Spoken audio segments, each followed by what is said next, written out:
দিয়ে এই অল্প সময়ের মধ্যে যে কৃতজ্ঞতা প্রকাশ করা দরকার সেই ভাষা আমাদের এই মুহূর্তে আমি মনে করি হারিয়ে ফেলেছি।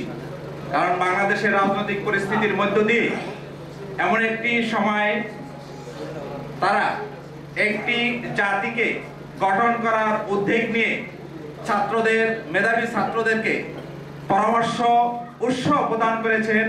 এজন্য আমি অভিভাবকদের পক্ষ থেকে তাদেরকে ধন্যবাদ জানাই। আমরা আসলে আনন্দিত, গর্বিত। সারা বাংলাদেশের বিভিন্ন জেলা উপজেলার মধ্য দিয়ে আমি মনে করি বেতাগী উপজেলা একটি সাংগঠনিকভাবে এই বাংলাদেশের ভূখণ্ডে পরিচিত মুখ। আমাদের বেতাগী উপজেলায় অনেক গর্বিত সন্তান, অনেক মুক্তিযোদ্ধা, অনেক মেধাবী ব্যক্তিরা আমাদের মাঝে অবস্থান করেছেন। অনেককে আমরা হারিয়েছি, আর এখনো যারা বেঁচে আছেন আমি মনে করি আমরা ঢাকার শহর আসার পরে, ঢাকার শহরে পা দেওয়ার পরে আমরা গর্ববোধ করি। বিভিন্ন সেক্টরে আমাদের ব্যক্তিবর্গ বসে আছেন, কারণ ঢাকায় এসে আমাদের কারো কাছে করুণায় হাত পাততে হয় না, কারো কাছে করুণা নিয়ে আমাদের চলতে হয় না। বেতাগী উপজেলার বিভিন্ন ইউনিয়নে এখন পর্যন্ত সচিব থেকে শুরু করে বিভিন্ন প্রশাসনিকভাবে বিভিন্ন দপ্তরে আমাদের লোক বসা আছে। এজন্য আমরা গর্বিত, আমরা আনন্দিত। আমি এই সমিতির পক্ষ থেকে আজকের যে অনুষ্ঠানটি উপহার দিয়েছে, আমি মনে হয় সারা বাংলাদেশে একটি আনকমন অনুষ্ঠান। আমি অতিথিবৃন্দকে, কর্মকর্তা বা আমাদের মুরব্বী ছোট্টারকে, এখানে অনেকজনই আমার বাবার কাছের লোক, যেমন আজকের সভার সভাপতি এবং আমাদের সেই ডাক্তার সুলতান আহমদ সাহেব, উনি এলাকার প্রত্যেকটি মানুষের বিভিন্ন দুঃখ দুর্দশায় আর্থিকভাবে উনি এলাকায় সাহায্য করে থাকেন। বিভিন্ন প্রতিষ্ঠানে, মসজিদ, মাদ্রাসায় ওনার অনুদান রয়েছে। অনেক অসুস্থ মানুষের উনি বিনামূল্যে চিকিৎসা করে থাকেন। যাই হোক, এটাকে ব্যক্তি হিসাবে তার আলোচনা করে তাকে আমি এখানে ছোট করতে চাই না।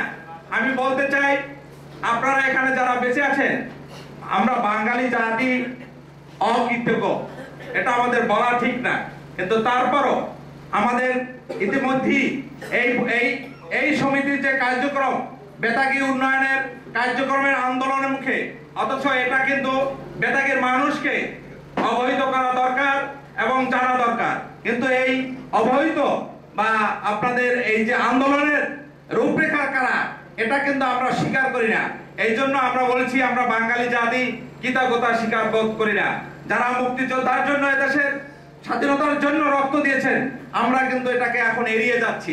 যাই হোক, আমি রাজনৈতিক ভাষায় বলতে চাই না। আমি আমার নেতৃবৃন্দকে বা আজকের সমাজে যারা এখানে বসা আছেন সকলের প্রতি শ্রদ্ধা রেখে একটি কথা বলতে চাই। আমরা জানি আমরা মুসলমান, সৃষ্টি এবং মৃত্যু আমাদের মাঝখানে হলো এই পৃথিবীর খেলাঘর। আমি মনে করি আমার এই ক্ষুদ্র জ্ঞানে আপনারা যে যেটা করে যাবেন, সেখানে সামাজিক উন্নয়নের জন্য এই পৃথিবীর যত কর্ম করে যাবেন, সেই কর্মই আপনার জন্য ওই আখিরাতে বা আপনার মৃত্যুর পরপারে আপনার আলোচনা নিয়ে আসবে।